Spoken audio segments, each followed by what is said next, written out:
नमस्कार सभी को। Way to success YouTube channel में आप सभी का स्वागत है। मैं मोहित गौड़ मनोविज्ञान में आज आपके लिए लेकर आया हूँ जीन पियाजे द्वारा प्रतिपादित संज्ञानात्मक विकास का सिद्धांत। इनके प्रतिपादक जीन पियाजे को माना जाता है, जो स्विट्जरलैंड के निवासी हैं। संज्ञानात्मक विकास का सिद्धांत, यदि हम इसके अन्य नामों की चर्चा करें तो मानसिक विकास का सिद्धांत भी इनके सिद्धांत को कहा जाता है। अवस्था का सिद्धांत इनके सिद्धांत को कहा जाता है।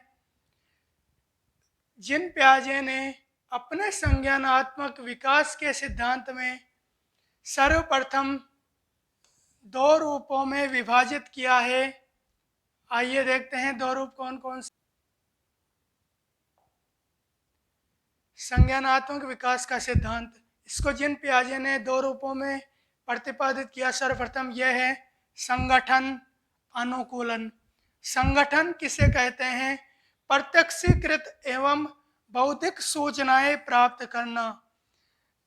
अर्थात प्रत्यक्षीकृत, किसी भी चीज को हम प्रत्यक्ष रूप से देखना, सुनना, सूंघना आदि सब प्रत्यक्षीकरण के द्वारा हम जो हमारी बुद्धि में सूचनाएं प्राप्त करते हैं वह संगठन कहलाता है। और दूसरा रूप है अनुकूलन। अनुकूलन पूर्व ज्ञान और नवीन ज्ञान के मध्य संतुलन। जो हमें पूर्व ज्ञान प्राप्त होता है प्रत्यक्षीकरण करके, उसके बाद जो हम नवीन ज्ञान प्राप्त करते हैं उसे अनुकूलन कहा जाता है। आगे देखिए, अनुकूलन को दो रूपों में प्रतिपादित किया है।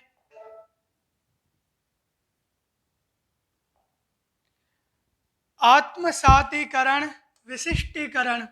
आत्मसातीकरण क्या होता है? नवीन ज्ञान प्राप्त करना। जो पूर्व ज्ञान था उसके बाद नवीन ज्ञान प्राप्त किया उसे आत्मसातीकरण कहेंगे। विशिष्टीकरण, नवीन ज्ञान का विस्तार करना। जो हमने नवीन ज्ञान प्राप्त किया उसको विस्तार करना, आगे की समझ व्यक्त करना विशिष्टीकरण कहलाता है। हमसे पूछा जा सकता है कंपटीशन में कि जीन पियाजे के सिद्धांत में कौन से शब्दावली का प्रयोग नहीं किया गया। उनमें तीन ऑप्शन ये दे देंगे और एक शब्द दूसरा दे दिया जाएगा। अब इसको उदाहरण के माध्यम से हम समझते हैं।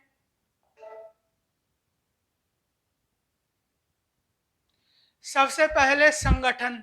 संगठन में हमने कोई बालक है, उसने फूल देखा तो उसको प्रत्यक्षीकरण से ज्ञान प्राप्त हुआ, बौद्धिक सूचना प्राप्त हुई कि जो भी पौधे के लगता है इस प्रकार का क्या होता है, फूल होता है।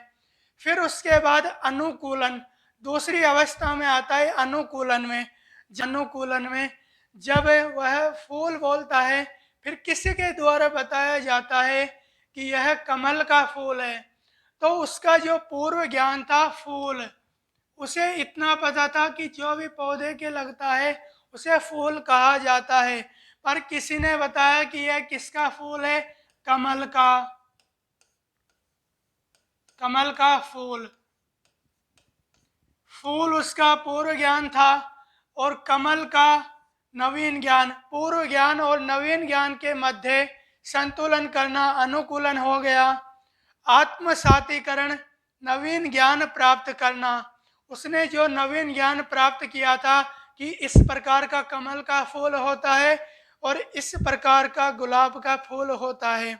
नवीन ज्ञान प्राप्त होने के बाद विशिष्टीकरण, वह किसी और फूलों को देखता है, सूरजमुखी के फूल को देखता है, लिली के फूल को देखता है, गुलाब के फूल को देखता है, तो वह सभी फूलों को पहचानना प्रारंभ कर देता है कि इस प्रकार के फूल कमल के होते हैं, इस प्रकार के फूल सूरजमुखी के होते हैं। तो वह उसके ज्ञान का विशिष्टीकरण हुआ। अब आइए संज्ञानात्मक विकास के सिद्धांत में जीन पियाजे ने चार अवस्थाएं बताई है, वह कौन कौन सी है देखिए।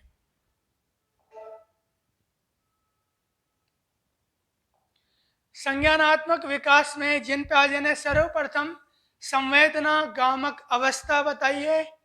इंग्लिश में सेंसोरी मोटर स्टेज कहा जाता है। यह जन्म से 2 वर्ष तक होती है। दूसरी अवस्था है पूर्व संक्रियात्मक अवस्था, प्री ऑपरेशनल स्टेज। यह 2 से 7 वर्ष तक चलती है। फिर इसके बाद तीसरी अवस्था आती है मूर्त संक्रियात्मक अवस्था, कॉन्क्रीट ऑपरेशनल स्टेज। यह 7 से 11 वर्ष तक होती है।